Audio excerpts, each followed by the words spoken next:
Ժողովրդի թիկունքում հերթական դավադրությունն է հյուսվում։ Հակակոռուպցիոն կոմիտեն Քոչարյանի շտաբից բացահայտել է ընտրակաշառքի հերթական դեպքը, միաժամանակ բացահայտելով ընդդիմության հրեշավոր ու դավադիր պլանը ժողովրդի թիկունքում։ Լսեք։ Ուժներ Քոչարյան աշիտ միանալու են իրար, բայց իրանց մեջ էլ է կռիվ կետը, ինչ իմար,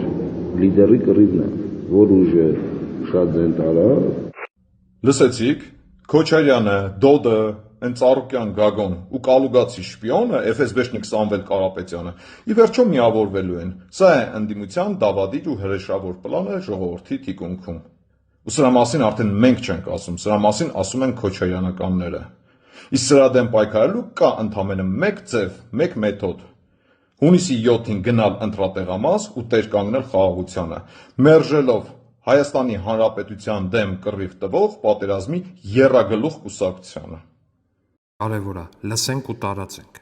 Դե հիմի չի հայտնի, ինքն հմի իրան պետք չի որ հայտնի։ Այդ ինտերվյուներից հետո պատենով եղած ձեներն է չփախն իրաց։ Ակաշինն է 3 ուժներ Քոչարյան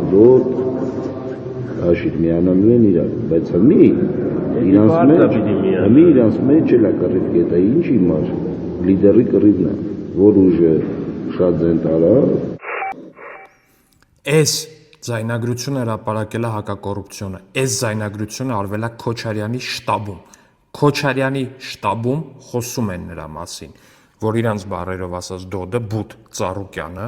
Քոչարյանը եւ Սամոն միանալու են իրար ընտրություններից հետո։ Սա չափազանց կարևոր է։ Եթե միջև այս պահը չկար հաստատված նրանց կողմից նմանատիպ բան, ապա հիմա սա առավել քան հստակ է։ Սրա մասին խոսում են իրենց շտաբի պետերը։ Նախ տարածեք այս տեսանյութը, պարտադիր տարածեք այս տեսանյութը, որ չլինի մարդ, որ չիմանա սրա մասին, որ սրանք բոլորը նույնն են ու իրենք իրենց շտաբներում են խոսում սրա մասին։